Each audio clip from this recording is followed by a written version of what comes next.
Hello guys and welcome back to Let's Play Stars Let's Go Republic 2 vs. Wars. Last time we wrapped up most of our business on Nar Shaddaa. Now we're talking to the peeps on the ship. Why not? It makes their head explode like a melon. And don't do it to a Celestine either. Makes their ears bleed and they gibber twice as fast. I'll keep that in mind.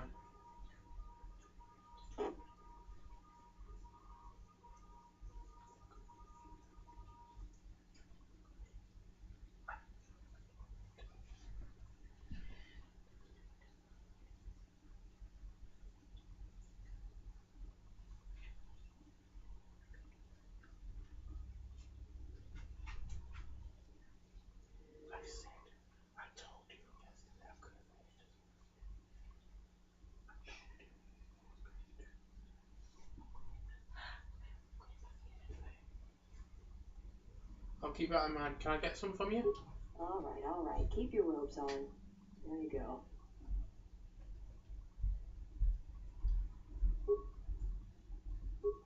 Yeah. More grenades? Go ahead and ask. You seem restless. All this traveling, being trapped in the ship. Everything's just too quiet. It's over it while it lasts. I'd rather be doing something, somewhere with people, activity, some life. Like Nar Shaddaa? Yeah. It's been a while since I've been off planet. Guess I got used to it. How's that? Well, Nar Shaddaa may be one of the biggest cesspits in the galaxy, but it's got a life to it. Activity. Aliens, people, refugees. It's like noise, but relaxing. Like the hum of a hyperdrive.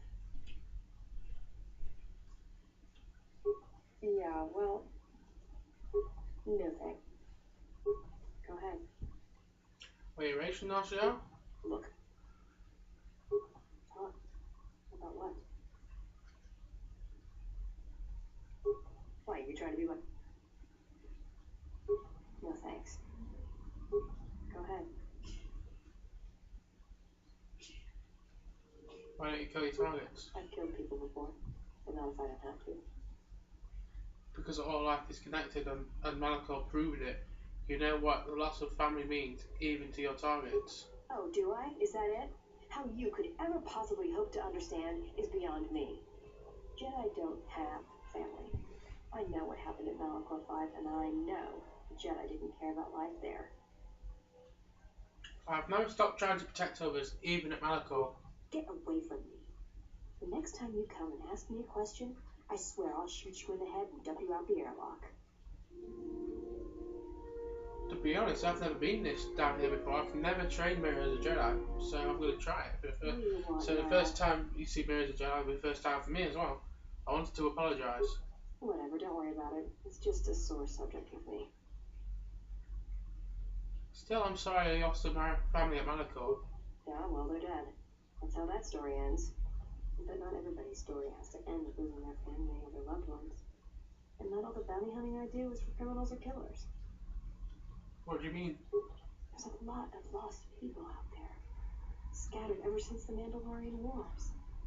And sometimes it's like you can almost hear them, like an echo, calling out for each other. And maybe, just maybe by finding them, I can start putting the galaxy back together. All things are connected through the Force. From such acts of kindness, great things may come. Maybe. We'll see. I don't even know why I'm telling you this. But you're not getting anything else out of me. Fair enough. I had some questions for you.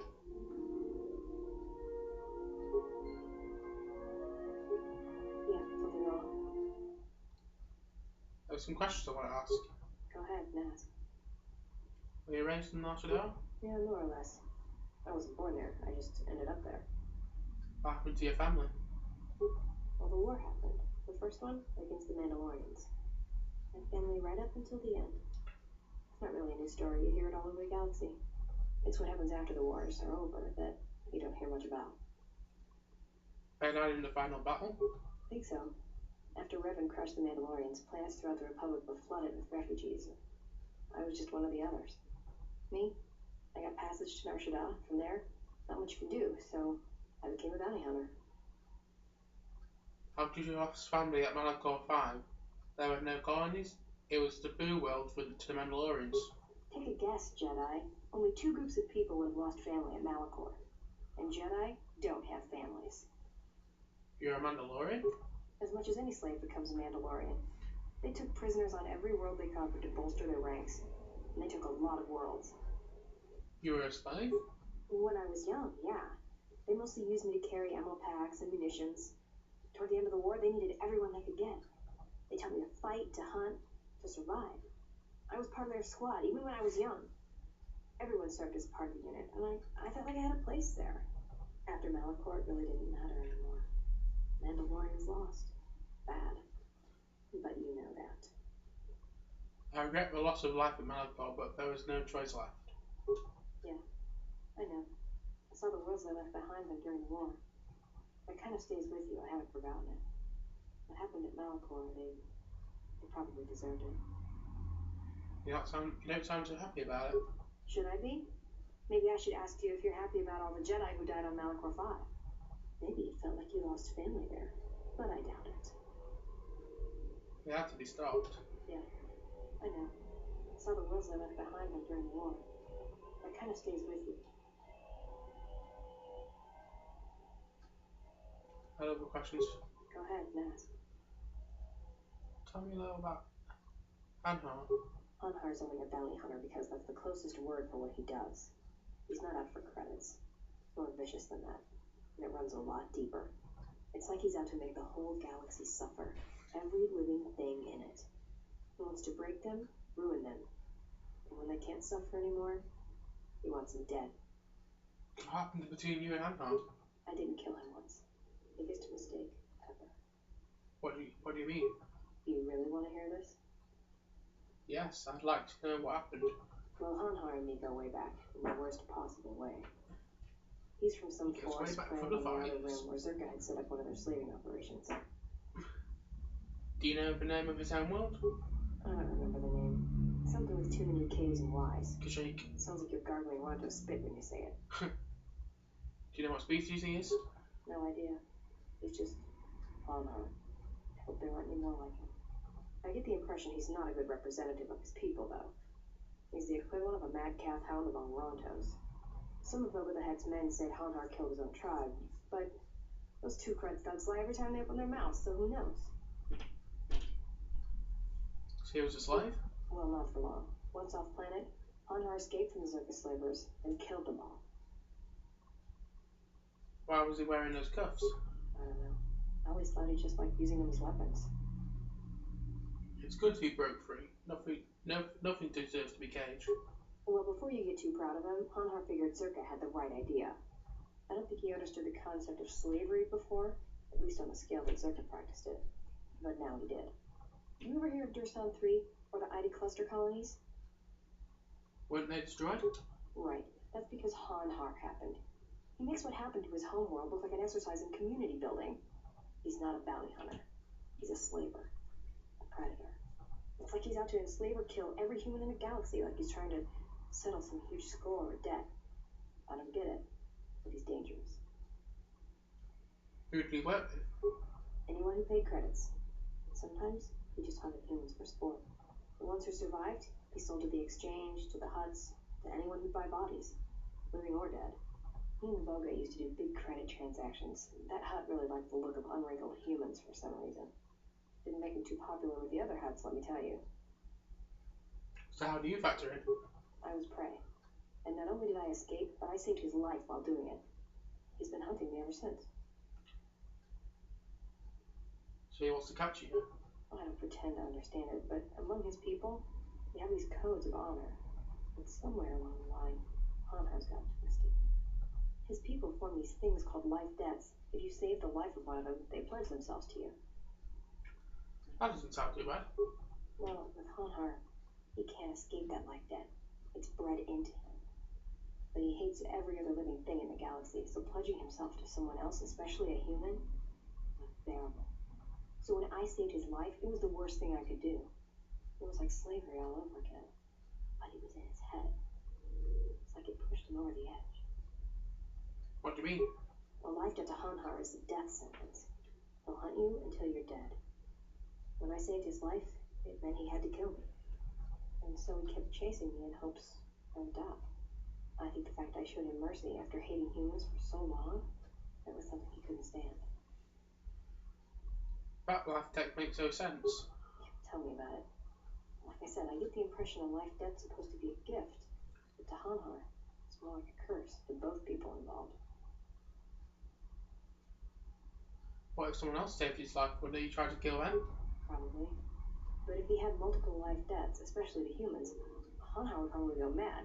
He was angry before, sure, but it'd be 10 times worse if that happened. Worse? Hanhar's tough. Really tough. And when he loses it, like nothing can stop him. I've seen him shrug off blaster bolts, fall from stutters, and even survive a freighter crash on Durslon 3. He keeps coming. Any regrets that he's gone? Oh, I'm glad he's gone. It's like a weight off my shoulders. I don't have to keep watching my back every minute, wondering when he's going to show up. And he always did. It's like he always knew where I was. Any chance he's still alive? Trust me, if he was still alive, he'd be chasing us even now, ready to ambush us when we least expect it. And he always shows up at the worst possible time. He was one of the best bounty hunters on Nar Shaddaa. Hanhar never gives up on his prey. Or his life debts. He's a hunter. He's a natural predator. So how did you save his life? Well, as happens on Nar Shaddaa, I made someone mad. Mad enough for them to send Hanhar after me. Turns out they were even able to get him cheap. He heard about me and wanted to hunt me down, for sport. He didn't think I'd be much of a challenge. And you proved him wrong? Well, he tried to box me down in vents beneath the Nar Shaddaa docks, and he'd set one too many proximity mines to cover the escape routes. Why use mines? I think he'd hoped to drive me into the mines and then let them do the work. Or that I'd be too scared to try and walk through them. Thing is, I knew Hanhar's supplier, and the trigger signatures for the mines. It was pretty easy to broadcast a signal to blind their sensor receptors for a minute or two. I figured that would buy me enough time to move through them and get away. Sending out a jamming signal for proximity mines isn't a simple trick. No, it isn't. I spent most of my childhood hauling mines and munitions. Got to know my way around them. If I hadn't, I wouldn't be here right now. What happened with Hanhar and the mines? Like I said, I disarmed the trigger fuses for enough of the mines to get by, temporarily. And Hanhar was pretty fast on my trail. I just made it to safety when he hit the first one. The blast leveled the entire ventilation section. Hanhar was caught right in the middle. Survived. Barely. Barely? He was crawling around, blinded from the flash and the plasma burns. It happened so fast. All the blood had been scabbed and crusted from the flash. I had the drop on him, and even blind, he knew it. He could still hear me. My ears were ringing from the blast, but I could hear him. I think he was begging me to let him live. His voice, it wasn't a roar, more like an echo of it. I suppose I should have killed him, but I couldn't do it. He was in pain. He was helpless. So I dragged him out of there enough to get him to safety. And he kept hunting me ever since. He said he'd pursue me to the edge of the galaxy. No matter where I ran, he would find me and break me. But I would always be prey. Sometimes it is stronger to spare a life than take it. Maybe. I've thought about that moment a lot.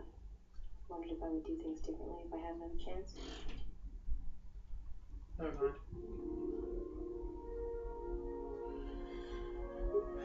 Anyway, guys, that ends today's session. And next time we will talk to Mira some more. And we will go to the next part. Thanks for watching, and may the force be with you always.